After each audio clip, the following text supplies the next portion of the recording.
Police ಅಂದರೆ ಒಂದು ಭರವಸೆ, ಅದು ಪೊಲೀಸ್ ಇಲಾಖೆಯ ಮೋಟೋ ಅದು. ಆದರೆ ಇನ್ನೂ ಆ ಪೊಲೀಸ್ ಅಂದರೆ ಒಂದು ಭಯ ಅನ್ನೋ ವಾತಾವರಣ ಪೀಪಲ್ಸ್ ಮೈಂಡ್ ಸೆಟ್ಟಿಂದ ಹೋಗಿಲ್ಲ, ಅದು ಮೈಂಡ್ ಸೆಟ್ ಆಗಿಬಿಟ್ಟಿದೆ. ಅದನ್ನು ಸುಧಾರಣೆ ಮಾಡೋಕ್ಕೆ ಅಥವಾ ಪೀಪಲ್ ಫ್ರೆಂಡ್ಲಿ ಮಾಡೋಕ್ಕೆ ಏನೇನು ಇನಿಷಿಯೇಟಿವ್ಸ್ ತಗೊಂಡಿದ್ದೀರಾ ಸರ್? ಈಗ ಒಂದು ನಾವು ಹೇಳಬೇಕಾದ್ರೆ ಪೊಲೀಸ್ ಇಲಾಖೆದು ಒಂದು ಏನು ಇಮೇಜ್ ಇದೆ, ಆ ಇಮೇಜ್ ಚೇಂಜ್ ಮಾಡಲಿಕ್ಕೆ ನಾವು ನಮ್ಮ ಕೆಲಸ ಕರೆಕ್ಟಾಗಿ ಮಾಡಿದರೆ ಸಾಕು. ನನ್ನ ಪ್ರಕಾರ ನಾವು ಕರೆಕ್ಟಾಗಿ ನಮ್ಮ ಏನು ಕೆಲಸ ಇದೆ ಕಾನೂನು ಪ್ರಕಾರ ಅದು ಮಾಡಿದರೆ ನಮ್ಮದು ಇಮೇಜ್ ತಾನೇ ಇಂಪ್ರೂವ್ ಆಗುತ್ತೆ. ಇದೇನು ನಾವು ನಮ್ಮ ಇಮೇಜ್ ಇಂಪ್ರೂವ್ ಮಾಡಲಿಕ್ಕೆ ಅಥವಾ ಜನದ ಒಂದು ಪೀಪಲ್ ಫ್ರೆಂಡ್ಲಿ ಪೊಲೀಸಿಂಗ್ ಮಾಡಲಿಕ್ಕೆ ನೋಡ್ತೀವಿ, ಅದು ಎಲ್ಲ ನನ್ನ ಪ್ರಕಾರ ಅದು ಆ್ಯಡ್ ಆನ್ಸ್ ಇದೆ. ಆದರೆ ನಾವು ಮಾಡಲೇಬೇಕಾಗುತ್ತೆ ಅದು. ಸೊ ಪೀಪಲ್ ಫ್ರೆಂಡ್ಲಿ ಪೊಲೀಸಿಂಗ್ ನಾನು ಯಾವಾಗಿಂದ ಬಂದ ಮೇಲಿಂದನೇ ಹೇಳ್ತಾ ಇದ್ದೀನಿ. ಬೇಸಿಕ್ ಪೊಲೀಸಿಂಗ್ ನಮ್ಮ ಸ್ಟಾಫ್ಗೆ ಎಲ್ಲರಿಗೂ ಹೇಳಿದ್ದೀನಿ.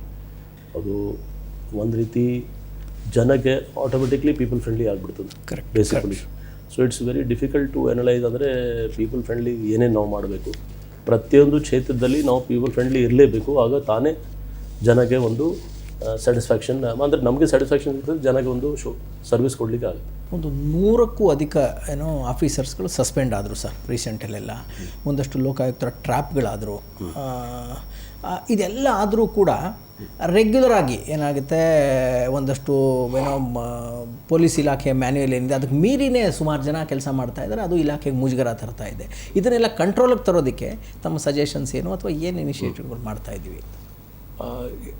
ನೀವು ಹೇಳೋದು ನಿಜ. ಅಂದರೆ ಕೆಲವು ಸಸ್ಪೆನ್ಷನ್ ಆಗಿದೆ, ಕೆಲವೊಮ್ಮೆ ಡಿಸಿಪ್ಲಿನ್ ಆ್ಯಕ್ಷನ್ ಆಗಿದೆ. ಇದು ಒಂದು ಪಬ್ಲಿಕ್ ಇಂಟ್ರ್ಯಾಕ್ಷನ್ದು ಡಿಪಾರ್ಟ್ಮೆಂಟ್ ಇದೆ. ಅಂದರೆ ದಿನನಿತ್ಯ ನಾವು ಪಬ್ಲಿಕ್ ಜೊತೆಗೆ ಇಂಟ್ರ್ಯಾಕ್ಟ್ ಆಗಬೇಕು. ಸೊ ನ್ಯಾಚುರಲಿ ಕೆಲವರು ನಾವು ಎಲ್ಲರೂ ಕೆಟ್ಟವರು ಅಂತ ನಾವು ಹೇಳಲಿಕ್ಕೆ ಆಗಲ್ಲ.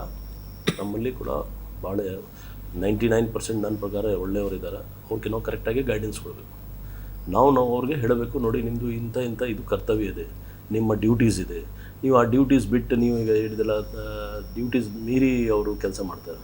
ಕೆಲವು ಟೈಮಲ್ಲಿ ಅವ್ರದ್ದು ನಮ್ಮ ಇಲಾಖೆಗೆ ವ್ಯಾಪ್ತಿಗೆ ಬರೋಲ್ಲ. ಅದು ಲೈಕ್ ಸಿವಿಲ್ ಡಿಸ್ಪ್ಯೂಟ್ ಅಥವಾ ಇಂಥ ಯಾವುದು ಕಾರ್ಯ ಇದು ಇದ್ದರೆ ನಾವು ಸ್ಪಷ್ಟವಾಗಿ ಕಂಪ್ಲೇಂಟ್ಗೆ ಹೇಳಬೇಕಾಗಿದೆ, ದಿಸ್ ಇಸ್ ನಾಟ್, ನಮ್ಮ ವ್ಯಾಪ್ತಿಗೆ ಬರೋಲ್ಲ. ಆದರೆ ಕೆಲವರು ಏನಾಗುತ್ತೆ, ಎಲ್ಲ ಕೆಲಸ ತಾನೇ ಮಾಡಲಿಕ್ಕೆ ನೋಡ್ತಾರೆ, ಅದು ಸಿಕ್ಕಾಕೊಡ್ತಾರೆ. ಸೊ ಅದ್ರ ಬಗ್ಗೆ ಆಗಾಗ ನಮ್ಮ ಒಂದು ಸ್ಟ್ರಿಕ್ಟ್ ಇನ್ಸ್ಟ್ರಕ್ಷನ್ ಇದೆ ಡೆಪ್ಟಿ ಕಮಿಷನರ್ಸ್ಗೆ. ನಮ್ಮಲ್ಲಿ 11 ಡಿವಿಷನ್ ಇದೆ, 11 DCPs, law and order DCPs ಇದ್ದಾರೆ. ಅವ್ರದ್ದು ಸ್ಟ್ರಿಕ್ಟ್ ರೆಗ್ಯುಲೇಷನ್ ಇದೆ. ಬೆಳಿಗ್ಗೆಯಿಂದ ಸಂಜೆವರೆಗೆ ಅವರು ಕಂಟಿನ್ಯೂಸ್ ಆಗಿ ಅವ್ರ ವ್ಯಾಪ್ತಿಯಲ್ಲಿ ಸ್ಟೇಷನ್ಸ್ಗೆ ವಿಸಿಟ್ ಮಾಡ್ತಿರಬೇಕು.